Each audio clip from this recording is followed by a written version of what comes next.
Subscribe now and press the bell icon. Never miss an update. अभी हम लोग को पढ़ना है कारक के बारे में, ठीक है। कारक का अर्थ क्या है?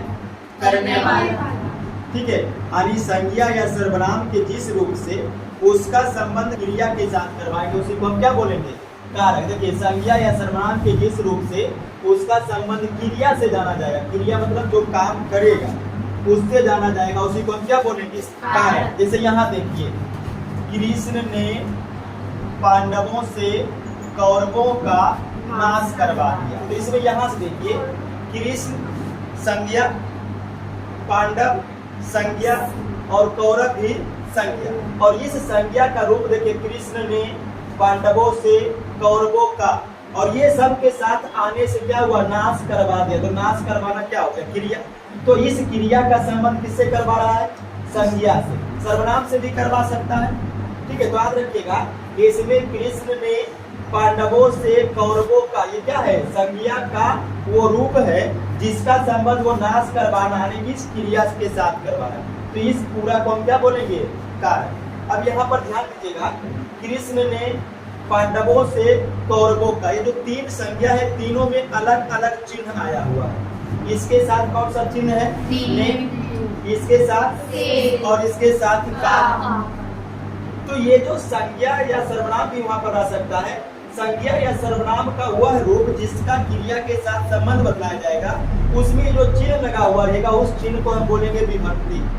क्या बोलेंगे? विभक्ति, ठीक है। यानी कारकीय संबंध को प्रकट करने वाले चिन्हों को हम क्या बोलेंगे? विभक्ति या प्रसर्ग बोलेंगे। तो कारक जो होगा उसके साथ जो संबंध बतलाने के लिए चिन्ह लगेगा, उसी चिन्ह का नाम क्या होगा? विभक्ति। अब आप देख रहे होंगे कि यहाँ पर ने है, यहाँ पर से है, यहाँ पर का है। इसका मतलब क्या हुआ कि अगर कारक बदलेगा तो उसका विभक्ति भी बदल जाएगा। यानी अलग अलग कारक की विभक्ति अलग अलग होगी।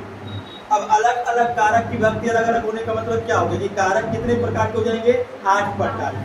याद रखिएगा, ऑब्जेक्टिव में पूछेगा कारक के कितने भेद हैं, तो 8 भेद हैं। और 8 भेद का विभक्ति देखिए, अलग अलग कारक है तो उसका विभक्ति अलग अलग होगा।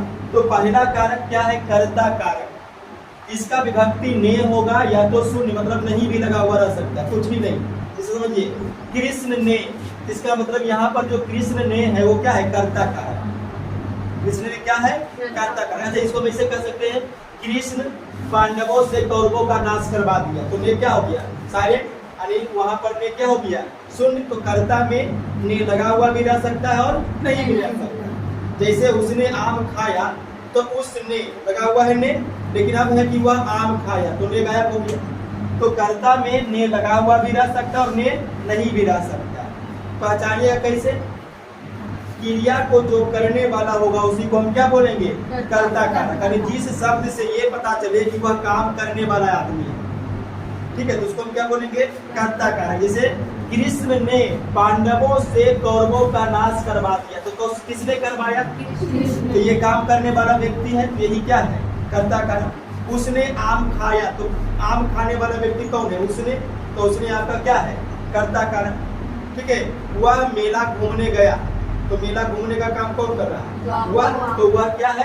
सर्वनाम। और वही सर्वनाम आपका क्या है? कर्ता कारक। तो याद रखिएगा, संज्ञा भी आ सकता है और सर्वनाम भी आ सकता है, दोनों चीज कारक में आ सकता है। अब आगे बढ़िए, कर्म कारक। जिस काम को किया जाएगा, यानी जो काम कर रहा है वो करने वाला, उसका प्रभाव किस पर पड़ेगा? जैसे उसने आम खाया तो काम कर दिया, प्रभाव किस पर पड़ेगा? आम पर पूरा का पूरा आम गायब कर दिया 1 किलो। तो कर्ता ने और कर्म को, अब देखिए कर्म का विभक्ति क्या हो जाएगा? को। जैसे उसने आम खाया या उसने आम को खाया, एक ही बात है। तो को लगा हुआ भी रह सकता है और को नहीं भी लगा हुआ रह सकता है। तो नहीं लगा हुआ मतलब क्या है? शून्य, कुछ भी नहीं लगा हुआ। तो दोनों चीज रहेगा, को लगा हुआ भी रह सकता है और को नहीं भी। तीसरा देखिएगा, करण कारक। करण कारक मतलब इसका विभक्ति से होगा और ये बताएगा कि जो काम हुआ है उसका साधन क्या है, उसका साधन क्या है। जैसे यहाँ देखिए, कृष्ण ने कौरवों का नाश करवाया, ठीक है। साधन क्या था? पांडव। पांडव से कौरवों का नाश करवाया, खुद नहीं किया। पांडव से करवाया, तो ये पांडव क्या है, कृष्ण के लिए साधन है, उसी से कौरव का नाश करवा दिया। तो हम यहाँ पर पांडवों से ये पूरा क्या कहेंगे, करण कारक। ठीक है, जैसे लेखक ने कलम से लेख लिखा, लेखक ने कलम से लेख लिखा, तो लेखक ने कर्ता कारक, कलम से लेख लिखा, तो उसका साधन क्या था लिखने का, कलम, तो कलम से वही क्या है, करण कारक। राम ने रावण को बाण से मारा, राम ने कर्ता कारक, रावण को कर्म कारक, बाण से करण कारक। किससे मारा, तो साधन क्या हो गया, बाण, तीर, तो वही आपका हो गया करण कारक। तो ये चीज समझ में आ गया तीर को। उसके बाद चौथा देखिए संप्रदान कारक। इसमें देखिए को या के लिए रहेगा, इसमें किसी को देने का बोध होगा, दान का बोध होगा, संप्रदान, दान का बोध होगा। जैसे वह मेरे लिए कलम लाया, मेरे लिए, तो देखिए के लिए लगा हुआ है, तो यहाँ पर के लिए किसको दर्शाएगा, संप्रदान। को भी रह सकता है, जैसे उसने ब्राह्मण को गाय दान दिया, किसको दान दिया, ब्राह्मण को, तो वो जो ब्राह्मण को लगा हुआ वो क्या है, संप्रदान का, क्योंकि दान दे रहा है। तो दान देने के अर्थ में को या के लिए, ये दोनों किसका विभक्ति हो जाएगा, संप्रदान कारक। क्लियर। और आगे बढ़िए, आपादान कारक में भी से है, करण कारक में भी से है, लेकिन दोनों से में अंतर है। करण कारक में से का मतलब क्या था, वो साधन को बतलाएगा, और अपादान कारक में से का मतलब है कि वो अलगाव को बतलाएगा, जुदाई को बतलाएगा। जैसे बच्चे घर से स्कूल गए, तो बच्चे घर से स्कूल गए, इसका मतलब क्या हुआ, घर से बाहर, तो घर से जुदा हो गया, घर से अलग हो गया। और क्या था, बच्चे घर से स्कूल, तो घर से, इसको हम क्या बोलेंगे, अपादान का। उसी प्रकार से वृक्ष से पत्ते गिरते हैं, किससे पत्ते गिरते हैं, वृक्ष से, तो पत्ता अलग हो रहा है, तो वहां पर से जो है वो किसका है, अपादान का। याद रखिएगा, करण कारक का भी विभक्ति से, अपादान का विभक्ति से, लेकिन दोनों में अंतर है। एक जगह साधन का बोध होगा और एक जगह अलगाव का बोध होगा, जुदाई का बोध होगा। ठीक है। और देखिएगा संबंध कारक, इसमें तो बताने की जरूरत ही नहीं है, संबंध सीधा सीधा रिश्ता संबंध बतलाएगा। जैसे का के की, उसका विभक्ति हो जाएगा राम का गाय, हम लोगों का स्कूल, तो वहां पर देखिए क्या रहा, का के की आ रहा। ठीक है। उसके बाद अधिकरण कारक में या पर, ये स्थान का बोध कराएगा, किसका, स्थान का। जैसे पेड़ पर कुछ बंदर हैं, पेड़ पर कुछ बंदर है, मंदिर में पुजारी है, तो देखो मंदिर में, पेड़ पर आ गया नहीं, तो क्या बोलेंगे, अधिकरण कारक। और लास्ट आपका आएगा 8वां संबोधन कारक, यानी जब हम किसी को पुकारेंगे, जब हम किसी को संबोधित करेंगे, किसी को बुलाएंगे, तब हम उसको बोलेंगे संबोधन कारक। अब बुलाने के लिए, पुकारने के लिए क्या करते हैं, जैसे हे अजी, अजी सुनिए इधर, ठीक है, अहो, अरे, या फिर रे, जैसे हे राम। ठीक है, तो हे राम क्या हो गया, संबोधित कर रहा है, राम को पुकार रहा है, तो वहां पर हे राम क्या हो जाएगा, संबोधन का।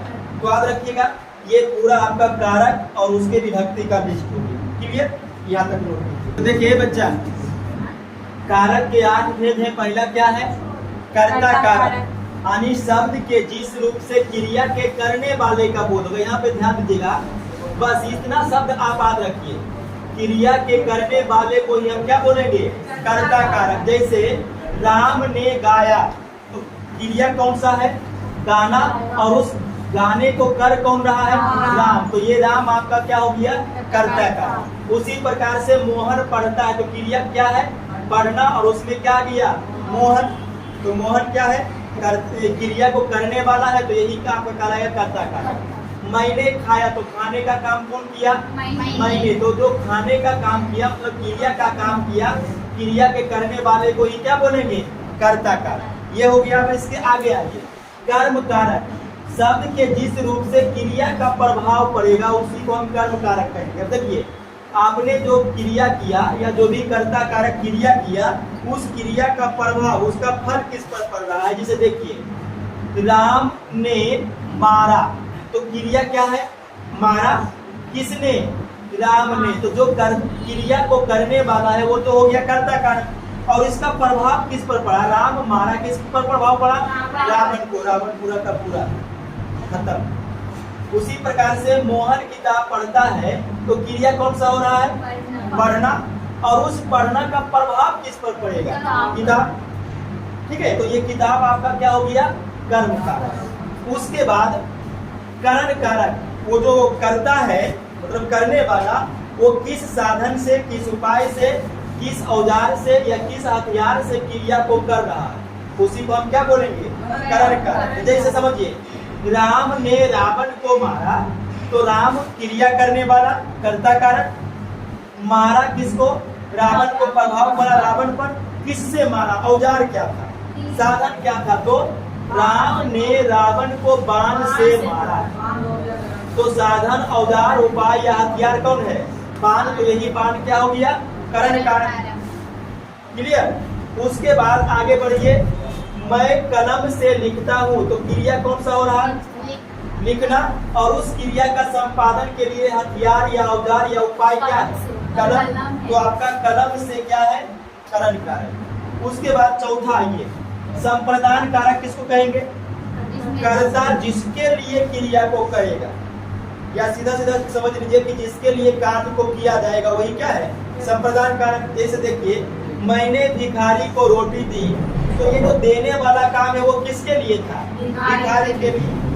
उसी प्रकार से पुत्र ने पिता के लिए दवाई लाया, तो दवाई लाने का काम पुत्र ने किसके लिए किया?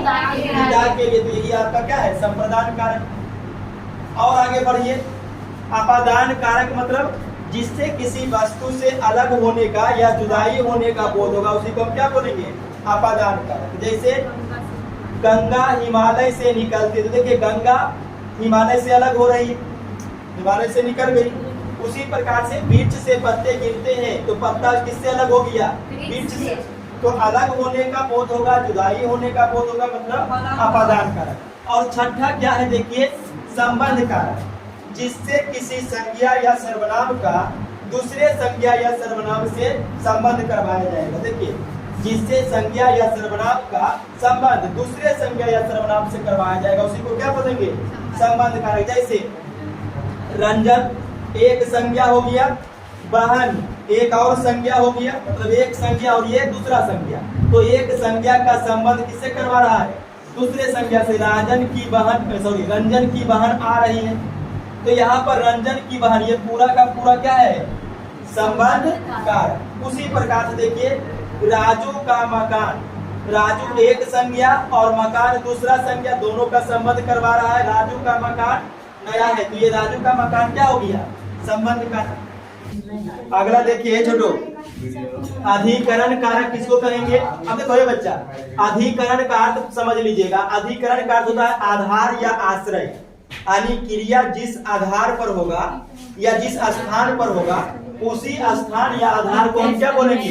अधिकरण कारक। देखिए, क्रिया जिस स्थान या आधार पर संपादित मतलब पूरा होगा, उसी को हम बोलेंगे अधिकरण कारक। जैसे बच्चा खाट पर सोता है, तो क्रिया जो है सोना, वो कहाँ पर पूरा हो रहा है? खाट पर। तो ये आपका अधिकरण कारक। उसी प्रकार से बक्से में कपड़े रखे, देखिए रखना ये क्रिया है, और कहाँ रखा हुआ है?